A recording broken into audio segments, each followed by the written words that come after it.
নমস্কার, আমি অর্ধেন্দু চ্যাটার্জি। আজ বলবো সিংহলগ্নের কথা। 2026 সিংহলগ্নের কেমন যাবে। আপনারা জানেন যে এবছর যে স্লো মুভিং প্ল্যানেটসগুলো রয়েছে, শনি, বৃহস্পতি, রাহু এবং কেতু, এরা মোটামুটি একই জায়গায় থাকবে। তবে একমাত্র বৃহস্পতি বছরের প্রথম 5 মাস থাকবেন মিথুন রাশিতে, তারপরের 5 মাস থাকবেন কর্কট রাশিতে উচ্চ হয়ে, অর্থাৎ ফুল পাওয়ার নিয়ে, এবং লাস্ট যে 2 মাস এই সময় থাকবেন সিংহ রাশিতে। এখন সিংহ লগ্নের জন্য শনি মোটেই ভালো গ্রহ নয়। অ্যাকচুয়ালি মিথুন, কর্কট, সিংহ এবং কন্যা, এই 4টে লগ্নের জন্য শনি বাই ডিফল্ট একটা অশুভ গ্রহ। এবারে সিংহ লগ্নের জন্য যেটা দেখা যাচ্ছে, কর্কট রাশির মতোই, মানে গত দিন যেটা আমি বললাম যে কর্কট লগ্নের মতোই শনি কিন্তু অত্যন্ত অশুভ জায়গায় রয়ে গেছে। সিংহ লগ্নের জন্য শনি আছে 8 নম্বর ঘরে।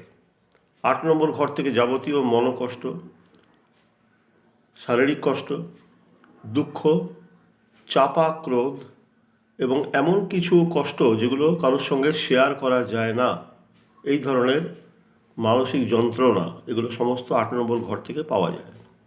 শনি সেখানেই বসে আছে এবং গোটা বছর সেখানেই থাকবে। গত বছরও সেখানেই ছিল, এবছরও সেখানেই আছে। তবে এবছরে শনির পাওয়ারটা অনেক বেশি থাকবে, কারণ অনেকটা সময় সে ডাইরেক্ট মোশনে থাকবে। গত বছর বকরি বকরি হয়ে কেটে গেল। এবারে সিংহ লগ্নের জন্য মেজর যে এই দুটো প্ল্যানেট, একটা হলো শনি, একটা হলো বৃহস্পতি, দুটোই ভালো গ্রহ নয়। সাধারণত আমরা জানি বৃহস্পতি খুব ভালো গ্রহ, শনি খুব খারাপ গ্রহ, এরকম একটা মোটামুটি ধারণা আছে। সেটা আগেও বলেছি যে লগ্ন অনুযায়ী সেটা ডিফার করে। যেমন বৃষ লগ্ন এবং তুলা লগ্নের জন্য শনিকে রাজযোগকারক গ্রহ বলা হয়, অত্যন্ত ভালো গ্রহ। যাকে বেশি কথা না বাড়িয়ে সরাসরি আমি প্রসঙ্গে আসছি। প্রথমেই আসি, যে সমস্ত বাচ্চাদের, সিংহলগ্নের বাচ্চাদের বিয়ে হব করছে, এই কিছুদিনের মধ্যে হয়তো বিয়ে হয়ে যাবে, সেটেল হয়ে আছে, তাদের ক্ষেত্রে অকারণেই, কোনো কারণ ছাড়াই এমন কিছু গোলযোগ হতে চলেছে যার জন্য হয়তো বিয়েটা পিছিয়ে যাবে, এমনকি ভেঙেও যেতে পারে। এরকম একটা ব্যাপার দেখা যাচ্ছে। একইভাবে যারা ম্যারিড কাপল, সিংহ লগ্নের জন্য তাদের স্বামী স্ত্রীর মধ্যে যে অকারণ একটা মানে ঝগড়াঝাটির পরিবেশ, অকারণ মনের অমিল, মনোমালিন্য, এই সমস্ত জন্য তারা হ্যাপিলি ম্যারিড লাইফ এনজয় করতে পারবেন না।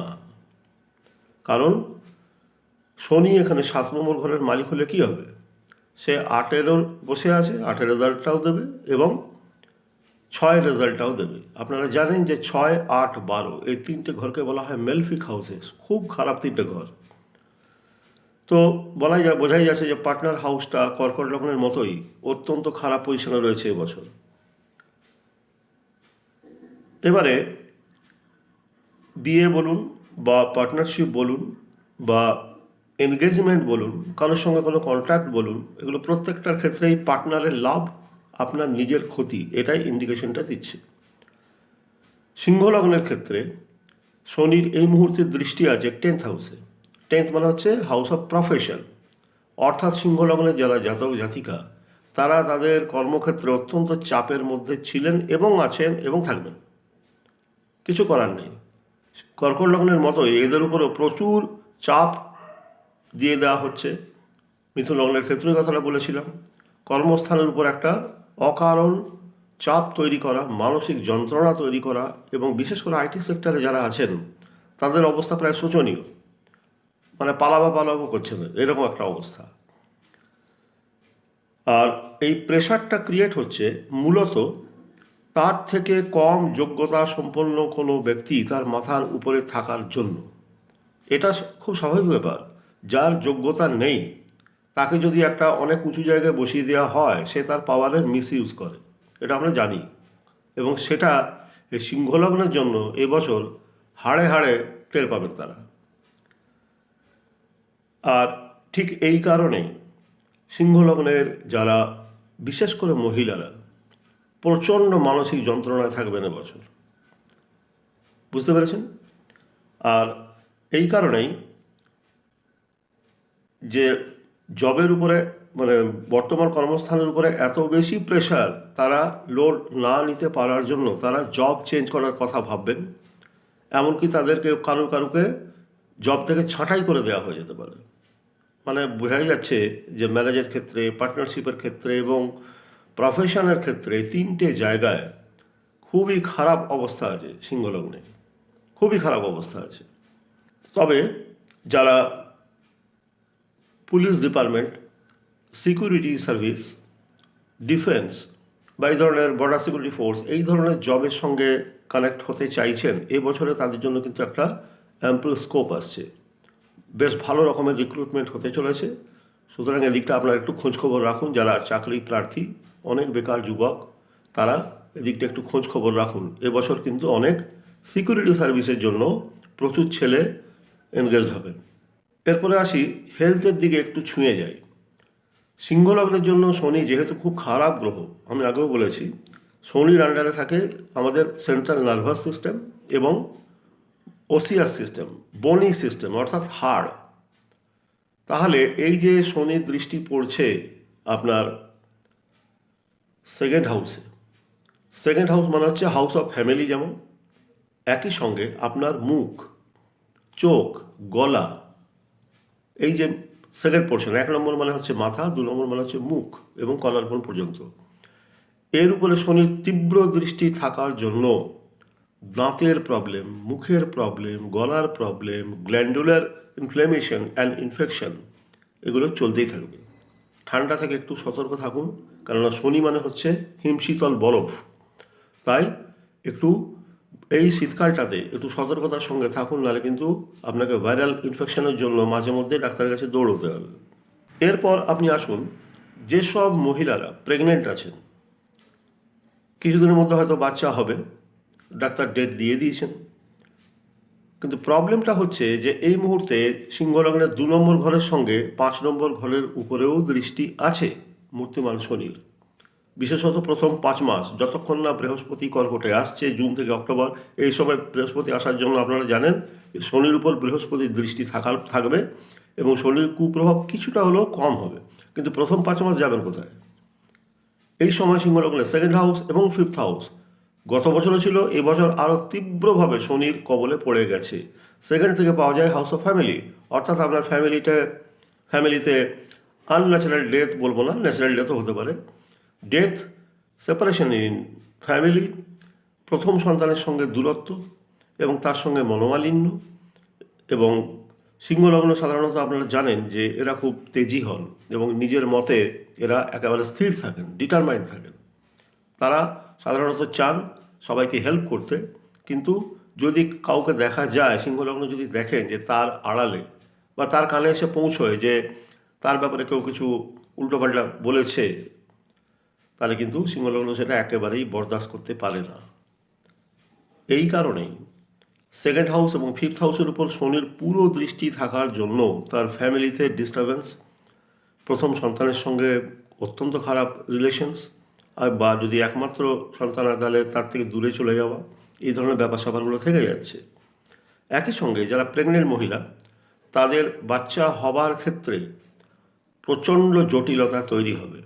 ডাক্তার যে ডেটই দেবেন তার থেকে বেশ কিছুটা পরে বাচ্চাটি হবে এবং রুগ্ন বাচ্চা হবে, যেহেতু শনির দৃষ্টি আছে ধনুরাশির উপর, যেটা সিংহলগ্নের ফিফথ হাউস। যদি সেটা সেই মহিলার প্রথম সন্তান হন, তাহলে কিন্তু এটা রুগ্ন বাচ্চা, ম্যাল নিউট্রিশন এবং অক্সিজেনের অভাবজনিত বাচ্চাটির বর্ণ, পায়ের দিকটা কিছুটা নীল বর্ণ ধারণ করতে পারে। যাদেরই এই ধরনের ব্যাপার আছে, যে বাচ্চা হওয়ার আছে, তাদের যেন অক্সিজেনের সাপ্লাই যথেষ্ট থাকে, নাহলে কিন্তু পরে বিপদ হতে পারে। এটা ডাক্তাররা ভালো বুঝবেন, এটা আমার বিষয় নয়। যাই হোক, এরপর আসি অ্যাফেয়ার। যদি কোনো সিংহলগ্নের জাতক বা জাতিকা অ্যাফেয়ারের সঙ্গে জড়িত আছেন, আপনারা জানেন যে সিংহলগ্নের সেভেন্থ হাউস হচ্ছে ম্যারেজ, আর এমনিতে 5 নম্বর ঘর থেকে পাওয়া যায় অ্যাফেয়ার। এখন শনির দৃষ্টি 7 নম্বর ঘরের যে মালিক, তার মালিক দৃষ্টি দিচ্ছে আপনার অ্যাফেয়ার হাউসে। আপনার মনে হবে বাবা বাবা, আমি আমার জীবনসঙ্গী পেয়ে গেলাম, একে নিয়ে সুখে ঘর কাটাবো। কিন্তু ধীরে বন্ধু, ধীরে। শনির দৃষ্টি আপনাকে ইউনিয়ন হতে দেবে না। ওই যে অ্যাফেয়ার সেটা ম্যারেজে কনভার্ট হবে না, এই ধরনের একটা ব্যাপার স্যাপার দেখা যাচ্ছে। আমি শুধুমাত্র এই বছরের জন্য বলছি, যদি না এর আগে তারা রেজিস্ট্রি করে থাকেন বা বিয়ে করে থাকেন, সেটা গোপনে, সেটা আমার কিছু বলার নেই।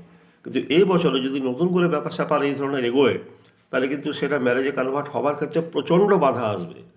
এবং এই বিয়ে, যদি বিয়েটা কোনো রকম তারা জবরদস্তি করেই নেন, তাহলে মনে রাখবেন, যে সমস্ত সিংহ লগ্নের বিশেষ করে জাতিকারা এই ধরনের স্টেপ নিতে চলেছেন, তাদের কপালে চরম দুঃখ আছে।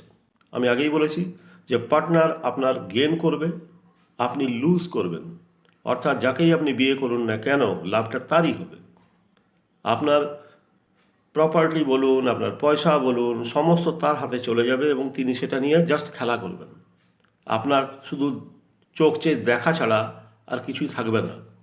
তখন আপনার মনে রাগ হবে, আর সিংহলগ্ন ভয়ানক রাগী, তো ডেফিনেটলি তার সঙ্গে একটা ওপেন ঝগড়া হবে, মারামারিও হয়ে যেতে পারে, থানা পুলিশ পর্যন্ত গড়াতে পারে, এবং তার আলটিমেট রেজাল্ট ডিভোর্স। তো এরকম বিয়ে করার দরকারটা কী?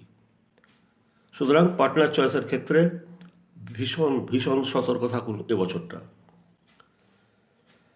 আরেকটা বলি যে এই 5 নম্বর ঘর থেকে, যেমন 2 নম্বর ঘর থেকে মুখ পাওয়া যায়, 5 নম্বর ঘর থেকে পাওয়া যায় পেট। অর্থাৎ সিংহলগ্ন এমনিতেই একটু পেট রোগা হয়, তারা একটু বেশি খেতে ভালোবাসে, কিন্তু সেটা নিজের ক্যাপাসিটি না বুঝেই, সেই জন্যে তাদের পেট সংক্রান্ত নানাবিধ প্রবলেম এবছর আপনাকে ভোগাবে। যাদের থাইরয়েডের সমস্যা আছে, হরমোনাল প্রবলেম আছে, সেটা আরও বাড়বে। কারণ হচ্ছে শনির কাজটাই হচ্ছে যাবতীয় জিনিসকে ব্লক করে দেওয়া, অবস্ট্রাক্ট করে দেওয়া। তার মানে আপনার যে এনজাইমাল জুস বা হরমোনাল সিক্রিশনস, সেগুলো শনি ঠিক মতন করতে দেবে না। একই সঙ্গে আপনার যে এলিমেন্টারি ক্যানেল, সেই এলিমেন্টারি ক্যানেলের উপরেও শনির একটা তীব্র প্রভাব থেকে যাচ্ছে। ফলে আপনার স্টুল ফর্ম হবে এবং সেটা ইন্টেস্টাইনাল পার্টে মানে রয়ে যাবে, পুরোপুরি ক্লিয়ার হবে না।